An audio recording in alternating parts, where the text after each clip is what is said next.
बिस्मिल्लाहिर्रहमानिर्रहीम। व्यूअर्स, आज का लेक्चर भी हमारे पिछले लेक्चर्स की कंटिन्यूशन है। पिछले लेक्चर में हमने चैप्टर नंबर 1 स्टार्ट किया था और उसके एक्सरसाइज का क्वेश्चन नंबर 2 कर रहे थे। क्वेश्चन नंबर 2 के फर्स्ट 3 पार्ट्स हम कर चुके हैं और अब क्वेश्चन नंबर 2 का फोर्थ पार्ट देखें। Find F of A plus H minus F of a over H and simplify where F of x equal to cos X. तो आपने उसने आपको फंक्शन दिया हुआ है F of x equal to cos X. इसकी मदद से इसकी वैल्यू फाइंड करनी है। इसकी वैल्यू फाइंड करने के लिए आपको क्या करना है? सबसे पहले एक्स की जगह आप क्या पुट करते हैं? ए प्लस एच दोनों तरफ। ये लास्ट लेक्चर में मैंने आपको बताया था। इसमें आप क्या कहते हैं? Put x is equal to A plus H in one. तो ये नंबर 1 में आपने x की जगह a प्लस एच पुट किया, यहाँ पुट कर दिया तो बन गया F of A plus H. यहाँ x की जगह a प्लस एच पुट किया तो आ गया कॉज ए प्लस एच। इसके बाद आप कंसिडर करते हैं और इसके बाद आपको ये भी मालूम करना ना एफ ऑफ ए भी। तो उसके लिए क्या करते हैं आप? Put x is equal to A in one. तो ये नंबर 1 जो है उसमें x की जगह a पुट करेंगे तो एफ ऑफ ए हो जाएगा, इधर x की जगह a पुट करेंगे तो कॉज ए आ जाएगा। नाउ ये कंसिडर करते हैं f of A plus H minus F of a over H. ये हमने फाइंड करना है। उसने कहा ये मालूम करें। ये बात समझ आ गई सबको? एक्स की जगह ए प्लस एच पुट किया, वो आ गया कॉज ए प्लस एच। एक्स की जगह ए पुट किया, वो कॉज ए आ गया। ये क्यों किया? क्योंकि हमने f of A plus H minus F of a over h की वैल्यू फाइंड करनी थी। अब f of A plus H minus F of a over h करेंगे। F of A plus h है क्या? वो है cos a plus h. F of a क्या है? वो है कॉस ए ओवर एच। तो यहाँ एक ट्रिग्नोमेट्री का फार्मूला भी लगाना पड़ेगा क्योंकि उसने कहा है कि सिंप्लीफाई भी करें। ट्रिग्नोमेट्री का कौन सा फार्मूला है? किसी को याद है? Cos theta minus cos phi किसके बराबर होता है? ये -2 sine theta plus 5/2 sine theta minus 5/2 इसके बराबर होता है। Cos theta minus cos phi, cos theta minus cos phi किसके बराबर होता है? -2 sine theta plus 5/2 two sine theta minus 5/2। इस वक्त थीटा हमारे पास इस केस में क्या है? ए प्लस एच और फाई क्या है? ए। तो उसके मुताबिक हमारे पास जो फार्मूला बनेगा वो बनेगा -2 sine a plus h plus a/2 sine a plus H minus a/2 divided by h. Cos theta minus cos phi किसके बराबर हो गया? -2 sine theta plus h/2 theta minus h/2। तो यहाँ से क्या हुआ? a माइनस ए कैंसिल हुआ। -2 साइन ए प्लस ए किसके बराबर है? 2a plus h/2 sine h/2 divided by h. तो इस तरह से क्वेश्चन नंबर 2 हमने कंप्लीट कर लिया। क्वेश्चन नंबर 2 के फर्स्ट 3 पार्ट्स पिछले लेक्चर में किए थे। डिस्क्रिप्शन में मैं वो लेक्चर जो है वो डाल दूंगा, वो आपने वहाँ से देख लेना। और इसका जो लास्ट पार्ट रह गया था वो अब हमने कर लिया। अब हम चलते हैं क्वेश्चन नंबर 3 की तरफ। क्वेश्चन नंबर 3 की स्टेटमेंट देखें जी। इस क्वेश्चन की स्टेटमेंट है express the perimeter P of square as a function of its area. एक स्क्वायर के पेरीमीटर को उसके एरिया का फंक्शन लिखना आपने। अब इसको समझने के लिए पहले आप एक स्क्वायर लिखते हैं। अगर ये डायग्राम तो खैर बनाने की जरूरत नहीं है, आपको समझाने के लिए बना रहा हूँ। तो स्क्वायर की साइड लेंथ क्या होगी? अगर एक्स पोज की तो ये इसकी स्क्वायर की साइड लेंथ होगी, ठीक है। अब इसका एरिया क्या होगा और इसका पेरीमीटर क्या होगा? बात पेरीमीटर और एरिया की कर रहे हैं। तो अगर आप ये सपोज कर लेते हैं, let x be the side length of the square, then its area is, बताएंगे क्या होता है एरिया, किसके बराबर होता है, एक्स स्क्वायर के। इसको हम इक्वेशन नंबर 1 कर लेते हैं। एंड पेरीमीटर क्या होता है स्क्वायर का, बताएंगे। पेरीमीटर जो है स्क्वायर की सारी साइड्स का sum, perimeter square sum of all sides of the square, x plus x plus x plus x. This will give you, perimeter किसके इक्वल है, पी के, x plus x plus x plus x. This will give you 4x, equation number 2। Perimeter को as a function of area लिखना है। इस वक्त perimeter as a function of x है, इस वक्त area as a function of x है।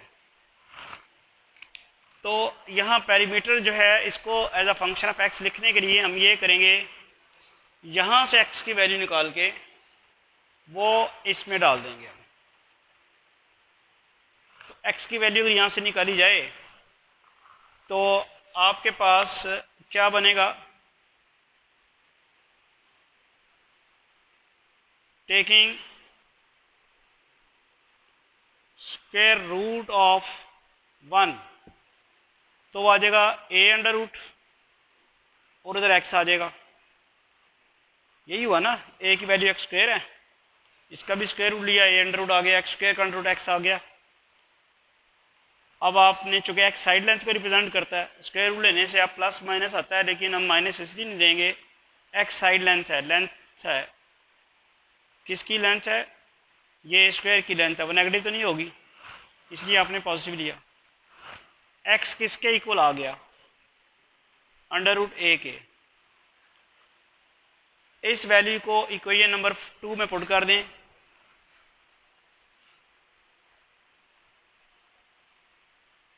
Putting this value of x into, तो जब आप इसको 2 में पुट करते हैं तो क्या आ जाता है, p is equal to 4 under root a। This gives you the perimeter as a function of area. यही करना था, express the perimeter as a function of a।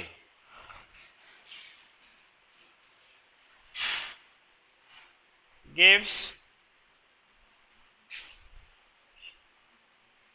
perimeter of square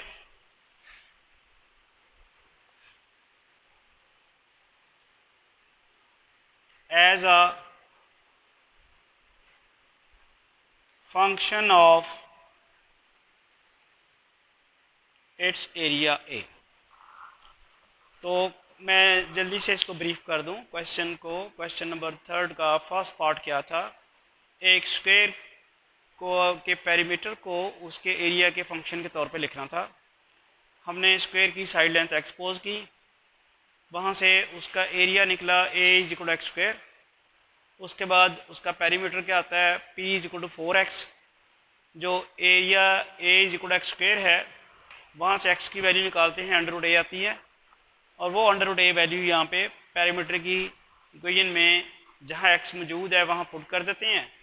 तो इस तरह p is equal to 4 under root a आ जाता है, जो कि perimeter as a function of area है। होपफुली ये समझ आ गई होगी। अब सेकंड पार्ट देखते हैं, सेकंड पार्ट में क्या कहा है जी, ज़रा पढ़ें सेकंड पार्ट। तो सेकंड पार्ट में ये कहा गया है कि express the area A of a circle as a function of its circumference C. अब सर्कल का एरिया यहाँ पे कैपिटल ए से डिनोट किया गया है और उसका सर्कमफेरेंस सी से। तो हमें पता होना चाहिए कि जो सर्कल का एरिया वो इन टर्म्स ऑफ उसके रेडियस मेजर करते हैं हम।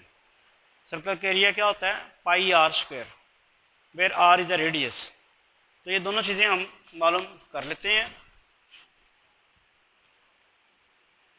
If r is the radius of circle, then its area is, जी बताएंगे, पाई आर स्क्वायर, ठीक है, एंड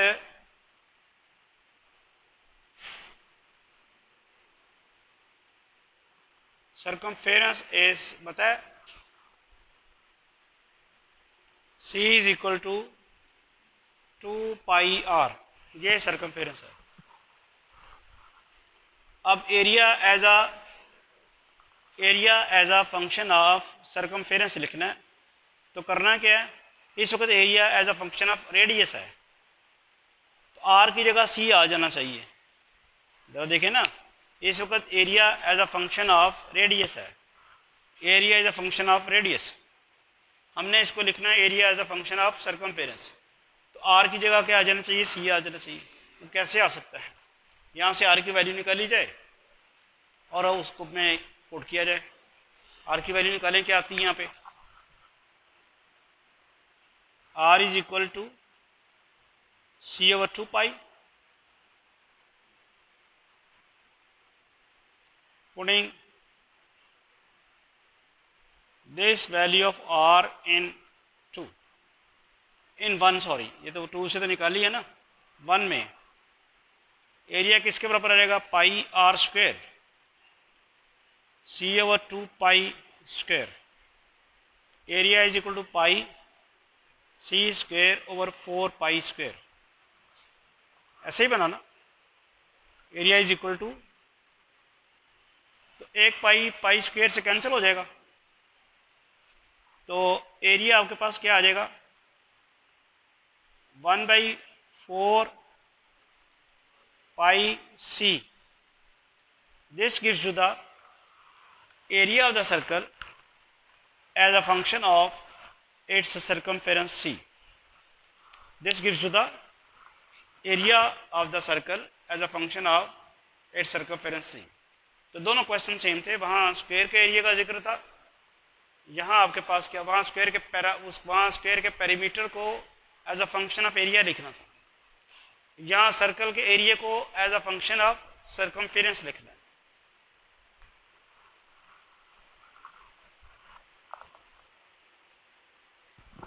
थोड़ी सी इसकी करेक्शन कर लें, यह आता है A C square, A is equal to 1/4 pi c square, pi square तो खैर कैंसिल हुआ ना पाई के साथ, पाई का स्क्वायर कैंसिल हुआ पाई के साथ, तो सी स्क्वायर तो रहना ही था ना, तो ये अच्छा कि आपने याद करवा दिया, area is equal to 1/4 pi c square, this gives the area of the circle as a function of its circumference. Next c part है, express the volume V of a cube as a function of the area of its base। क्या करना है, cube के volume को as a base area, as a function of base area हमने express करना है। तो सबसे पहले आपको क्यूब का पता होना चाहिए, क्यूब क्या चीज़ होती है, पता है किसी को, तो अगर आप इसकी यहाँ पे फिगर बनानी चाहें क्यूब की, तो ये पहले आप ना 2 स्क्वायर प्लॉट करेंगे एक ही डायमेंशन के, अप्रॉक्सीमेटली मैंने कर दी है आपके सामने, एक स्क्वायर मैंने ये लिखा और एक स्क्वायर ये लिखा। इसको 3D इम्पैक्ट देने के लिए ये लाइंस आप मिला देते हैं और ये बन जाता है क्यूब, ठीक है, ये 3 डायमेंशनल स्पेस है, इसमें आपको ये नज़र, ये जो पोर्शन है ये लग रहा है जैसे बाहर आया होगा। अब इसकी जो साइड लेंथ है, क्यूब है तो तमाम की तमाम साइड लेंथ इसकी बराबर होंगी, ये भी एक्स है और उसके बाद ये भी एक्स है, ठीक है, और जो बेस एरिया की बात वो कर रहा है वो ये है, ये जो बेस है, ये बेस एरिया, बेस ये हो गया, और ये आपके पास बेस जो बनेगा आपके पास एक्चुअली क्या बनेगा, स्क्वायर बनेगा। क्यूब जो है उसकी बेस हमेशा एक स्क्वायर होती है। तो अब अगर साइड लेंथ आपने एक्स पोज की, एक्स या एक्स का मतलब है, जो क्यूब का मतलब ये होता है कि उसकी सारी साइड्स की लेंथ बराबर होती है, तो अगर आपने क्यूब की एक भी साइड एक्स पोज कर दी तो सारी की सारी वही एक्स ही होंगी। तो बेस का एरिया मालूम करने के लिए क्या करना है, उसकी बेस की दो साइड्स को आपस में मल्टीप्लाई कराना है, ठीक है। तो क्या क्या कह रहा है, क्या क्यूब के वॉल्यूम को as a function of its base area हमने मालूम करना है। तो जिसको मालूम करना है और जिसके फंक्शन के तौर पे मालूम करना है, पहले उन दोनों के फार्मूले लिखने होंगे। किसको मालूम करना है, वॉल्यूम को, तो वॉल्यूम का फार्मूला लिखेंगे। किसके फंक्शन के तौर पे लिखना है उसको, एरिया के, तो एरिया का फार्मूला लिखेंगे। लेकिन सबसे पहले हमें क्यूब की साइड लेंथ जो है वो एक्सपोज करके आगे चलना है। तो हम कहते हैं let x be the length of side of cube, then its volume. यानी किसी को क्यूब के वॉल्यूम का फार्मूला पता है, वो होता है एक्स क्यूब, जो उसकी साइड लेंथ है उसका क्यूब करते हैं तो वॉल्यूम आता है। वॉल्यूम क्या आता है, वॉल्यूम किस तरह मालूम किया जाता है, बेस एरिया इनटू हाइट। तो capacity, basically capacity in the cube, ये वॉल्यूम होगा। एंड इट्स एरिया क्या होगा बताएंगे आप, area of the base, base area, and its base area a is, जी बताएंगे, x square, A is equal x square. तो मैंने कहा था कि जिसको फंक्शन लिखना है उसका पहले फार्मूला लिखें। फंक्शन किसको लिखना था, वॉल्यूम को, पहले वॉल्यूम को फार्मूला लिखें। फिर जिसका फंक्शन लिखना है, इसको एरिया का फंक्शन लिखना है, फिर एरिया का फार्मूला लिखें। तो एरिया का फार्मूला भी लिख लिया और वॉल्यूम का भी लिख लिया। ये करने के बाद हम देख रहे हैं कि volume basically as a function of x बना हुआ है, इसको as a function of a बनाना है। यानी यहाँ से एक्स ख़त्म करके हमने ए लेके आना है, यहाँ से एक्स ख़त्म करके ए लेके आना है। क्या करेंगे, यहाँ से एक्स की वैल्यू निकालेंगे और वो यहाँ पुट कर देंगे। एक्स की वैल्यू यहाँ से कैसे निकलेगी, दोनों तरफ स्क्वायर रूट लेंगे आप, तो वो आ जाएगा a under root is equal to x. और इसको आप ऐसे भी लिख सकते हैं, x is equal to a की पावर 1/2। ए अंडर रूट का मतलब यही है ना, ए की पावर 1/2। इस एक्स की वैल्यू को हम इक्वेशन नंबर 1 में पुट कर दें, putting this value of x in 1। तो जब आप 1 में पुट करते हैं, v किसके बराबर आ जाएगा, a की पावर 1/2 की पावर 3, v आ जाएगा a की पावर 3/2। तो ये आपने वॉल्यूम को लिख लिया है as a function of its base area. This gives you the volume of the cube as a function of its base area. इसको एक और ऑल्टरनेटिव फॉर्म में भी लिखा जा सकता है, v is equal to a cube. A cube का आप स्क्वायर रूट लें, बेसिकली ये यही है, ठीक है। इस तरह भी आप इसको लिख सकते हैं। तो होपफुली आपको ये क्वेश्चन समझ आ गया होगा, इस क्वेश्चन के सारे पार्ट्स समझ आ गए होंगे। फर्स्ट पार्ट में हमने क्या किया था, हमने पेरीमीटर ऑफ द सर्कल को as a function of its area लिखा है, सर्कल को नहीं, स्क्वायर को, sorry. Perimeter of the square is written as a function of its area in the first part. Second part में क्या लिखा, area of the circle is written as a function of its circumference. और यहाँ क्या लिखा है, volume of the cube is written as a function of its base area. Next question देखें। Next question number 5 है, जो कि पिछले क्वेश्चन से डिफरेंट है।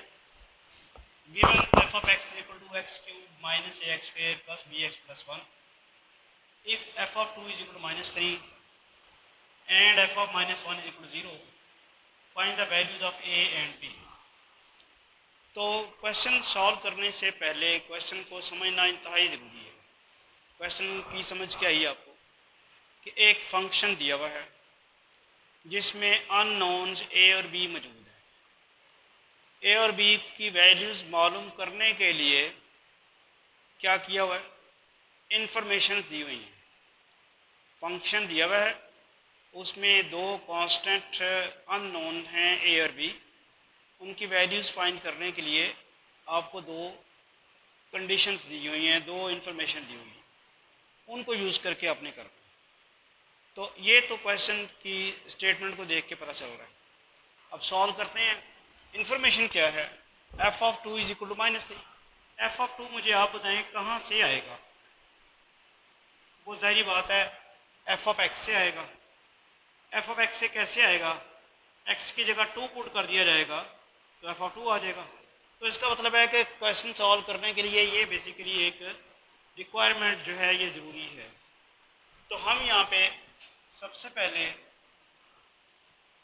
इसको लिखते हैं f of x equal to x cube minus a x square plus b x plus 1। इसे कोई ये नंबर 1 में कर लेता हूँ अपनी आसानी के लिए। जैसे मैंने बताया कि यहाँ एफ ऑफ 2 का जिक्र है, तो एफ ऑफ 2 कैसे आता है, अगर इसमें एक्स की जगह क्या कर दिया जाए, 2 पुट कर दिया जाए, और एक्स की जगह 2 पुट करेंगे तो दोनों तरफ करेंगे। तो हम करते हैं यहाँ पे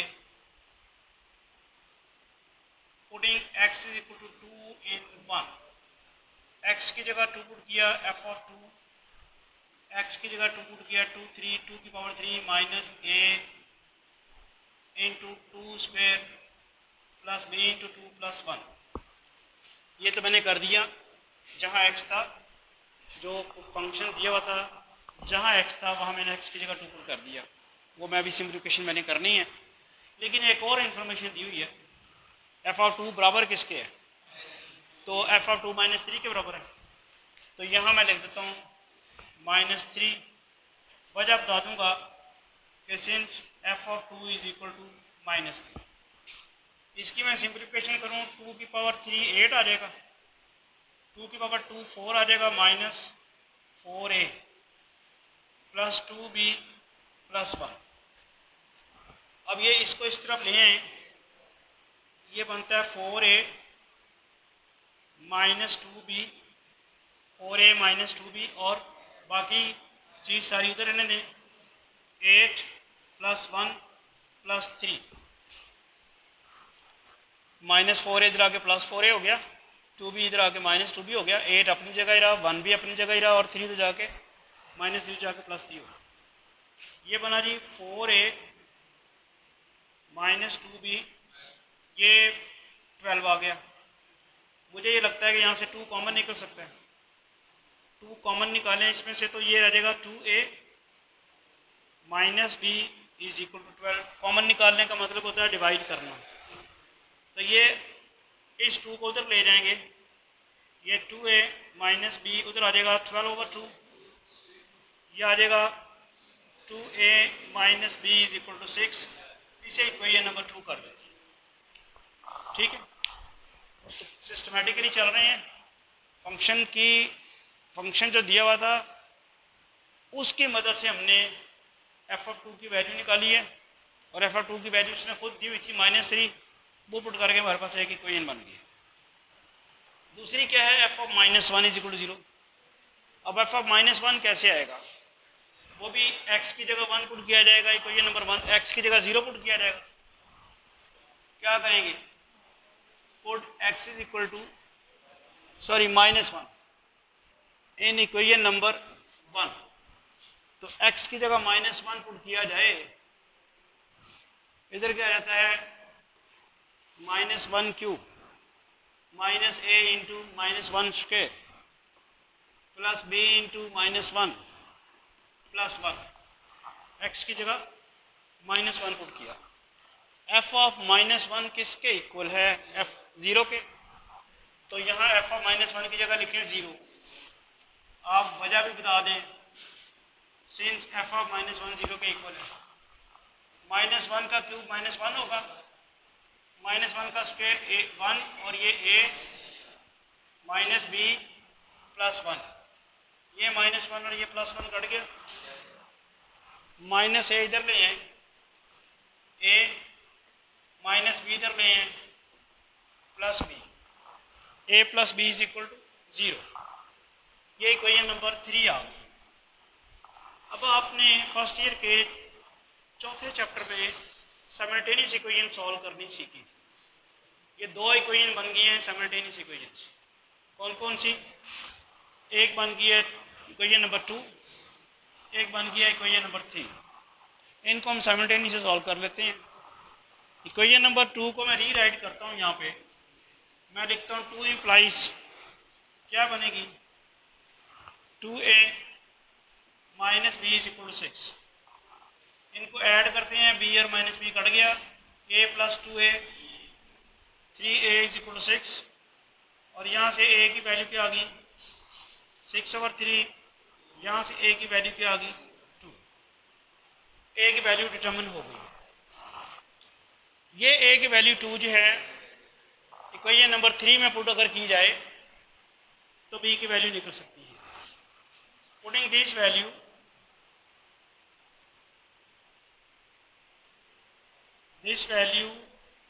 ऑफ a इन 3 तो आएगा 2 plus b is equal to 0। तो b की वैल्यू क्या आ गई, -2। So this is how we solved this question. One thing should be kept in mind, this is not the only one particular question. This is basically a methodology which will be used to solve such questions. Question change कर सकता है। अब आपने याद थोड़ी करना है कि मैंने जब क्वेश्चन सॉल्व किया था तो a की वैल्यू 2 और b की -2 आई थी। अगर a की 2 और b की -2 नहीं आएगी तो सोल्यूशन गलत है, ये तो गलत बात होगी। एग्जामिनर सिर्फ यहाँ कुछ ना करे, सिर्फ यहाँ -1 कर दे तो आंसर चेंज हो जाएगा, क्वेश्चन चेंज हो जाएगा और आंसर चेंज हो जाएगा। क्योंकि -1 करने से जब आप वैल्यूज मालूम करोगे, f(2) मालूम करोगे, तो जो यहाँ पे आई है वो तो कुछ और आएगी। तो ये इक्वेशन ये नहीं बनेगी, इस तरह दूसरी इक्वेशन भी वो नहीं बनेगी, तो सॉल्व चेंज हो जाएगा। आपने सिर्फ स्ट्रेटजी देखनी है कि क्वेश्चन सॉल्व कैसे किया है। क्वेश्चन को आइडेंटिफाई या क्रैमिंग नहीं उसकी करनी, उसको रटना नहीं है, मेथड देखना। तो होपफुली आपको सारे स्टेप समझ आ गए होंगे कि जो उसने कहा था उसके अकॉर्डिंगली हम चलते गए। हमारे पास दो इक्वेशन बन गई, दो ही वैल्यूज़ मालूम करनी थी ए और बी की, उनको हमने साइमल्टेनियसली सॉल्व करके वैल्यूज़ उसकी मालूम करनी। नेक्स्ट क्वेश्चन देखते हैं ज़रा।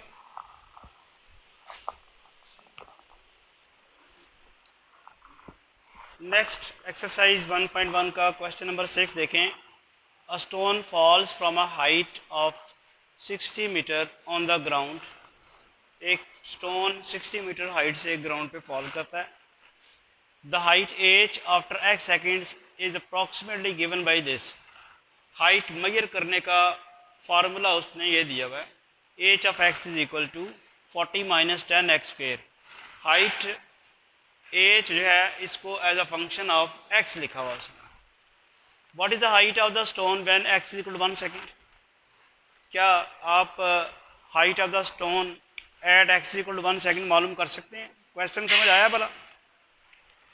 एक 60 मीटर से हाइट से स्टोन फॉल किया, 1 सेकेंड के बाद वो कितनी हाइट पे होगा वो पता करना है। और इसी तरह अगला क्या क्या है, 1.5 सेकेंड के बाद वो कितनी हाइट पे होगा वो पता करना है। फिर कहता है when does the stone strike the ground, और स्टोन स्ट्राइक के साथ कब टकराएगा, यानी स्टोन जो है ग्राउंड के साथ कब टकरा जाएगा। When it strikes the ground, कब ग्राउंड के साथ वो टकराएगा वो पता करना है। अच्छा, पहला ए पार्ट जो हम करने के लिए सबसे पहले तो हाइट लिख लें, h of x is equal to 40 - 10x² आपने हाइट लिख ली। और इसका जो ए पार्ट है after 1 second, h of 1 40 - 10 into 1², यानी ए में आपने क्या करना था, x is equal to 1 second put करना है, तो वो आ जाएगी हाइट आफ्टर 1 सेकेंड। कितनी आएगी, 40 - 10 कितनी आ गई, 30 मीटर। बात समझ आई? अगला क्या काम है? बी पार्ट, एच ऑफ 1.5 मालूम करना। आफ्टर 1.5 सेकेंड्स कितनी हाइट पे वो होगा। तो करें ज़रा मालूम, वहाँ पे पुट करते हैं।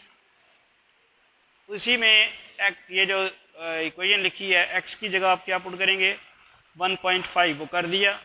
राइट हैंड साइड में मैं एक्स की जगह 1.5 माइनस 10 इंटू 1.5 स्क्वायर, क्या बन जाएगा? 40 माइनस 1.5 का स्क्वायर किसके इक्वल होता है जी? 1.5 का स्क्वायर 3 के इक्वल होता है। 1.5 का डबल 3 के बराबर होता है। 1.5 का स्क्वायर, तो स्क्वायर लेना ना उसका। लें ज़रा कैलकुलेटर पे स्क्वायर, ताकि आपको पता चले 1.5 का स्क्वायर किसके इक्वल है। तो ये 1.5 का स्क्वायर जो है वो है 2.25। अब अगर आप इसे 10 से मल्टीप्लाई कराएं, एच ऑफ 1.5 क्या आ जाएगा? 10 माइनस जी, 10 से अगर आप मल्टीप्लाई कराते हैं तो 22.5 आ जाएगा। और ये 40 माइनस करें ज़रा 22.5,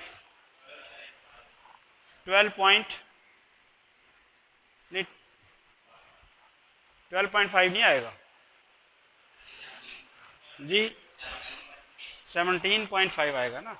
40 माइनस 22.5 करना है तो वो आ जाएगा 17.5। तो यहाँ से पता चला कि 1 सेकंड के बाद वो 30 मीटर हाइट पे होगा, और 1.5 सेकंड के बाद वो किस हाइट पे होगा?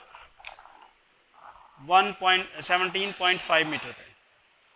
अब ये आखिरी उसका पार्ट जो है, जो सेकंड पार्ट, वो कह रहे हैं when stone strikes the ground. अब जब स्टोन जो है वो ग्राउंड के साथ स्ट्राइक कर देगा तो उसकी हाइट कितनी रह जाएगी? 0। समझ आ रही है?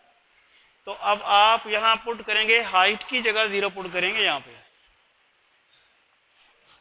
तो आप यहाँ पे लिखते हैं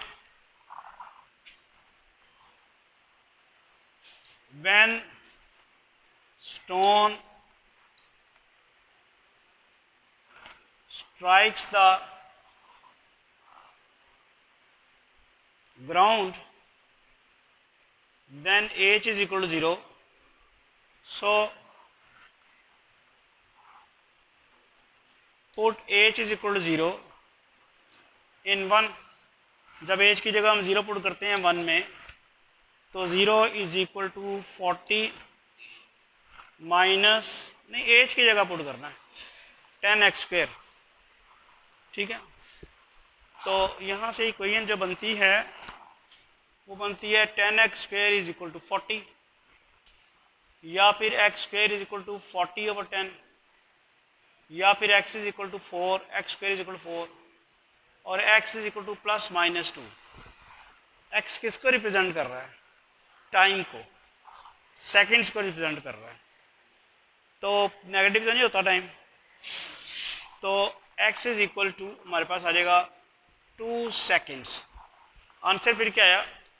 2 सेकेंड्स के बाद जो स्टोन है वो ग्राउंड को स्ट्राइक कर देगा। क्वेश्चन सबको समझ आ गया? एक स्टोन किसी खास हाइट से फॉल कर रहा था, और उसकी जो हाइट थी इन टर्म्स ऑफ टाइम एक फार्मूले की मदद से दी गई थी, खुद ही दी हुई थी उसने। उसी फार्मूले की मदद से हमने पता किया कि 1 सेकंड के बाद स्टोन किस हाइट पे होगा। उसी फार्मूले की मदद से हमने मालूम किया 1.5 सेकंड के बाद स्टोन की हाइट क्या होगी, और उसी फार्मूले से हमने मालूम किया कि जब वो स्टोन ग्राउंड को स्ट्राइक करेगा तो उस वक्त टाइम क्या होगा। ठीक है? नेक्स्ट क्वेश्चन देखें।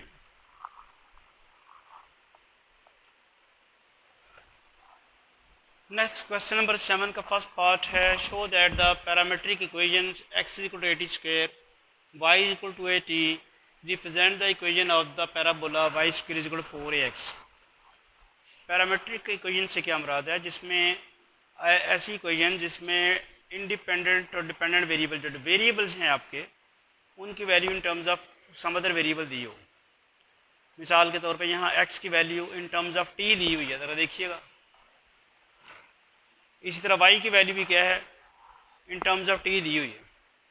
जब x और y की वैल्यू जो हैं in terms of other variable दी गई हों तो वो वेरिएबल क्या कहलाता है, पैरामीटर। तो इस वक्त हमारे पास x और y की value in terms of t दी हुई है। x की वैल्यू भी इन terms of A t square, यानी ए टी स्क्वेयर का मतलब इन टर्म्स ऑफ t, y की वैल्यू भी इन टर्म्स ऑफ t। तो हमने बेसिकली जब ये वो कहता है कि पैरामीट्रिक इक्वेशंस दी हुई हैं तो पैरामीटर को एलिमिनेट करके ये फॉर्म लेके आनी है। पैरामीटर क्या है हमारा, पैरामीट्रिक इक्वेशन में हमारा पैरामीटर क्या है, t है। और इनकी मदद से उसने कहा कि आप बताएं कि ये किसकी इक्वेशंस हैं, ये पैराबोला की इक्वेशन है। यानी ये पैराबोला की इक्वेशन को ये सेटिस्फाई करेंगे। यानी पैराबोला की जगह हम पैराबोला में y की जगह वो पुट करें और x की जगह ये पुट करें तो ये बैलेंस हो जाएगी।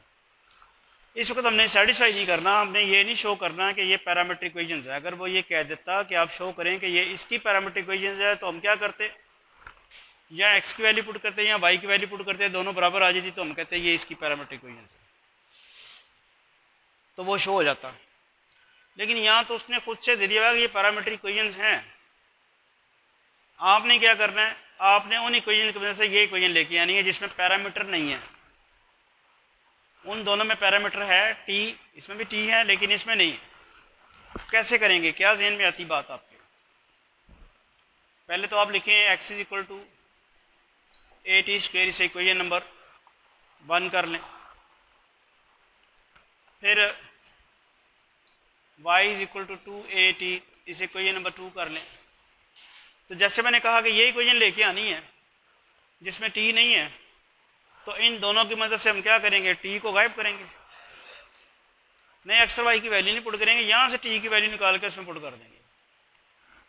यहाँ से t की वैल्यू क्या आएगी, y/2a is equal to T, और इसको हम लिख सकते हैं t is equal to y/2a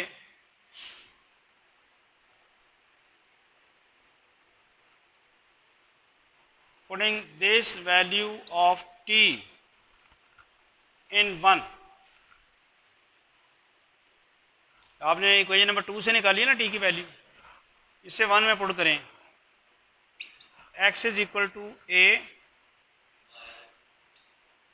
y/2a,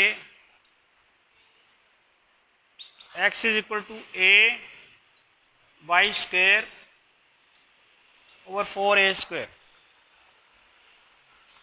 ठीक है, एक a कट जाएगा इसके साथ, तो क्या आ गया,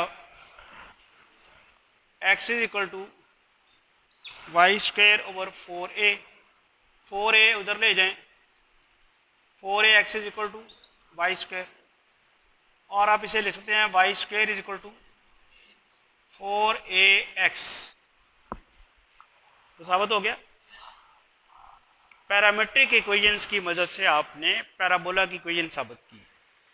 तो क्या किया, सिर्फ पैरामीटर को रिमूव किया। नेक्स्ट क्वेश्चन भी, नेक्स्ट पार्ट भी इसी किस्म का यह चेक करें ज़रा। तो सेकंड पार्ट भी यही है कि show that parametric equation x equal to a cos theta, y equal to b sin theta represent the equation of ellipse x square over a square plus y square b square equal to 1। क्या करना है, वहाँ parameter क्या था पिछली equation में, t, और आपने t को एलिमिनेट किया था। अब पैरामीटर कौन सा है, थीटा, आपने थीटा को एलिमिनेट करना। कैसे करेंगे वो ज़रा देखते हैं। पहली पैरामीट्रिक इक्वेशन कौन सी है, x is equal to a cos theta, इसको रीराइट कर सकते हैं x ओवर a, किसके बराबर आ जाएगा, cos थीटा के। इसे इक्वेशन नंबर 1 कर लेते हैं। दूसरी पैरामीट्रिक इक्वेशन कौन सी है, y is equal to b sin theta, यहाँ से हम लिख सकते हैं y over b is equal to sine theta, और ये इक्वेशन नंबर 2 आ जाती है। अब करना ये है कि अगर आप सिर्फ स्क्वेयरिंग एंड एडिंग कर दें ना 1 और 2 को, तो आंसर आ जाएगा। यानी आप ये लिखें स्क्वेयरिंग एंड एडिंग 1 and 2। जी 1 का स्क्वायर करने का मतलब है कि दोनों तरफ स्क्वायर करना। क्या बनेगा, एक्स ओवर ए स्क्वायर, और इसको भी दोनों तरफ स्क्वायर करना है, क्या हो जाएगा वाई ओवर बी स्क्वायर, और साथ ही साथ ऐड करना है। एक्स ओवर ए स्क्वायर मैंने ऐड कर, एक्स ओवर ए का पूरा का स्क्वायर ले लिया, इसका भी स्क्वायर ले लिया, दोनों को ऐड भी कर दिया। अब मैंने इनके स्क्वायर लेके ऐड करना है, तो क्या आ जाएगा cos square theta plus sine square theta. इसको मैं लिख सकता हूँ एक्स स्क्वायर ओवर ए स्क्वायर, इसको Y square plus Y square over B square, और cos square theta plus sine square theta किसके बराबर होता है। तो इस तरह से हमने ये प्रूव कर लिया कि x is equal to a cos theta, y is equal to b sine theta. These are the parametric equations of ellipse x square over A square plus Y square over B square is equal to 1। Next question में hyperbola की parametric equations दी हुई हैं। तो third part में hyperbola की parametric equation जो दी हुई हैं वो ये हैं x is equal to a secant theta.